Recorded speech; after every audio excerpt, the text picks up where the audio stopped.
اس کا بیٹا جس کی عمر اب 40 برس کے قریب ہے زخمی اور بری حالت میں فلیٹ سے ملا ہے۔ خاتون نے اپنے اوپر لگائے جانے والے حبس بے جا جسمانی نقصان پہنچانے کے الزامات کی تردید کی ہے۔ فلیٹ سے ملنے والا شخص اب ہسپتال میں ہے جہاں اس کے زخموں کی سرجری کی جا رہی ہے۔ پولیس نے تفتیش کی غرض سے فلیٹ کو سیل کر دیا ہے۔ چین کے سائنسدان طیاروں میں استعمال ہونے والے ایسے انجن پر کام کر رہے ہیں جو دنیا میں کسی بھی جگہ 2 گھنٹے کے اندر پہنچانے کی صلاحیت رکھتا ہے۔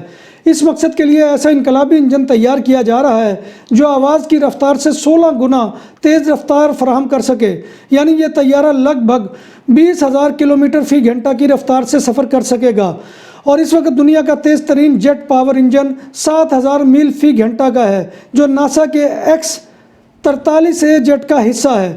انجن کے ٹیسٹ پرواز ایک پروٹوٹائپ ماڈل کی بیجنگ کی ایک سپر سونک ٹنل میں کی گئی جو کامیاب رہی۔ سنگاپور میں امریکی کمپنی کا لیبارٹری میں تیار کردہ مرغی کا گوشت فروخت کرنے کی اجازت دینا اور دنیا کا پہلا ملک بن گیا ہے۔ سنگاپور نے امریکی کمپنی ایٹ جیسٹ کا لیبارٹری میں بنایا گیا ظاہری طور پر مرغی کا گوشت فروخت کرنے کی منظوری دے دی ہے۔ ایٹ جیسٹ کا کہنا ہے کہ مرغی کی جان لیے بغیر اس کا گوشت جیسا متبادل تیار کرنا بہت بڑی کامیابی ہے اور اس کی پہلی بار کسی ملک نے باقاعدہ ریگولیٹری منظوری دی ہے۔ قبل ازیں 2013 میں گائے کے گوشت کا متبادل بھی سامنے آ چکا ہے۔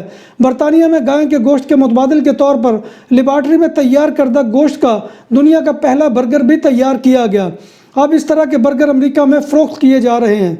نیوزی لینڈ پہنچنے کے بعد قومی ٹیم مستقل مسائل سے دوچار ہے اور اب پاکستانی دستے کے ایک اور رکن کو کرونا ٹیسٹ مثبت آ گیا ہے۔